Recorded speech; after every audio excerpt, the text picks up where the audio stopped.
அம்மா அண்ணனுக்கு கால் பண்ணி கீர்த்திக்கும் ஜெய்சுக்கும் ஜாதகம் பார்த்தனே, பொருத்தம் ரொம்பவே நல்லா இருக்கு. நீங்க ஒரு நல்ல நாளா பார்த்து பூ வைக்க வந்துருங்கன்னு சொன்னதும், ஏம்மா நீ உண்மையை தான் சொல்றியா? மாப்பிள்ளை கிட்ட ஒரு வார்த்தை கேட்டேல, அவர்கிட்ட கேட்காம இதெல்லாம் பண்ணுவேனா? சரி நீ அவர்கிட்ட போனை கொடு, நானும் கொஞ்சம் பேசிக்கிறேன்னு சொல்ல, அம்மாவும் வந்து போனை கொடுத்ததும் உங்களுக்கும் இதுல சம்மதம் தானேன்னு கேட்கிறாரு. நீங்க எதுவும் நினைச்சுக்க வேணாம், பொண்ணை எங்கேயோ வெளியே கொடுக்கறதுக்கு சொந்தத்துல கொடுத்தா பாதுகாப்பு தானே, நீங்க நேர்ல வாங்க மச்சான் பேசிக்கலாம். சரி மாப்பிள்ள ஒரு நல்ல நாளா பார்த்து வரோம்னு அண்ணனும் ரொம்பவே சந்தோஷமா சொல்றாரு. இங்க ஃப்ரெண்டுக்காரனும் ஜக்கு கிட்ட அவளா வரும்போது லவ் சொல்லிட்டு போக வேண்டியதானே, அதை விட்டுட்டு ஏன்டா இப்படி அலைய விடுற? டேய் அவன் எனக்கு ஒரு நல்ல ஃப்ரெண்டு, நான்லாம் ஒன்னும் லவ் பண்ணல. ஏன்டா எப்பயும் பொண்ணுங்க தான் இப்படி சொல்லி கழட்டி விடுவாங்க, இப்ப இந்த டைலாக் எல்லாம் நீ சொல்லிக்கிட்டு இருக்க?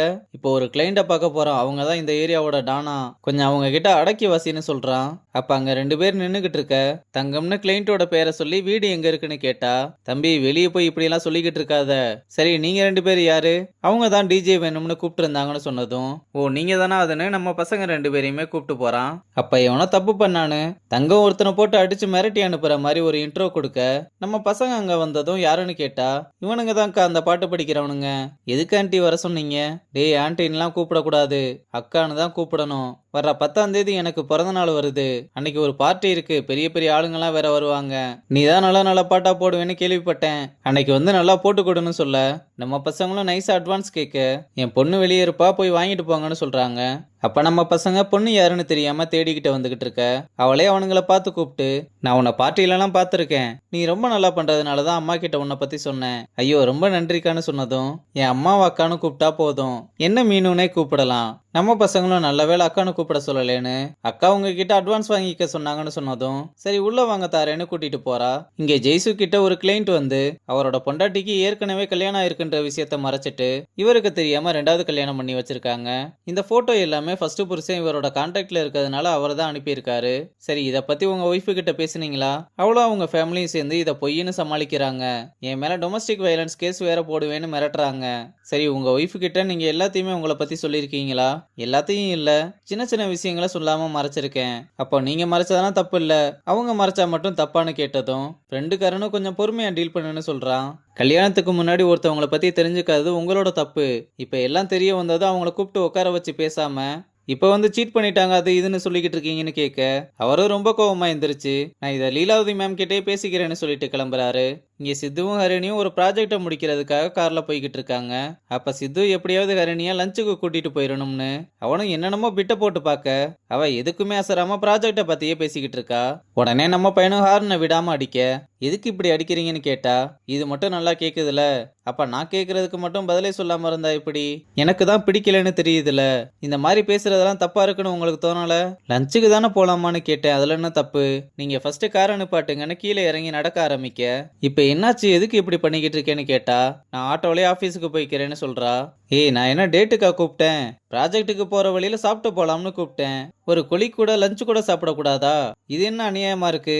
நீங்க என்ன நார்மல் கொலிக்காவா பாக்குறீங்க? ஆமா நான் உன்னை லவ் பண்றேன்னு தான் எல்லாத்துக்குமே தெரியுமே, 6 மாசமா பதிலே சொல்லாம இருக்க, பொறுமையா தானே உனக்காக வெயிட் பண்ணிக்கிட்டு இருக்கேன், நானா உங்களை வெயிட் பண்ண சொன்னேன்னு கிளம்ப அவளோட கையை பிடிச்சு இழுத்து பேச ட்ரை பண்ண, தூரத்துல இருந்து இதை அப்பா பாத்துறாரு. இங்க கிரிஜா கடைக்கு வரும்போது அங்க வேலை செய்யறவங்களா ரீல்ஸ் எடுத்து அரட்டை அடிச்சுக்கிட்டு இருக்கத பார்த்து நேரா அப்பா கிட்ட வந்து, என்ன வேலை டைம்ல எல்லாரும் அரட்டை அடிச்சுக்கிட்டு இருக்காங்க, இல்ல வீக்கெண்டுன்றதுனால கஸ்டமர்ஸ் யாரும் வரல, அதெல்லாம் அப்படிதான் இருக்கும், நீ எதுவும் கண்டுக்காத, மத்த கடைகள்ல கஸ்டமர்ஸ் வந்துகிட்டு தான் இருக்காங்க, நம்ம கடைக்கு மட்டும் ஏன் வரல?